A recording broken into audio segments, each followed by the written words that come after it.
Is 'n feit wat jou hele bemarking gaan verander. Net 2 tot 3% van jou kyk en gehoor is nou op hierdie oomblik gereed om te koop. Dit beteken 97% kyk, dink, voel, maar hulle is nie vandag gereed nie. Dis waar die meeste life coaches vasval. Hulle maak eintlik net vir daai klein 3%. Die mense wat al reeds gereed is, maar die groei, die leads, besprekings om eintlik van jou 97% wat eers moet leer, trou, verstaan en erken, is ek daai.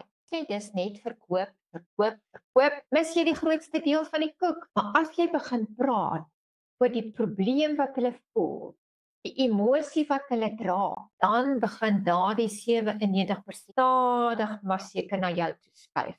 Dis hoe organiese bemarking werk. Druk nie, net hulp, konsekwent. En wanneer hulle gereed is, wie gaan hulle eerste DM? Vir jou natuurlik. Op slimbemarking.co.za kry jy die 7 Facebook posts wat mense laat stop, lees en reageer. Het jy joune? Het jy jou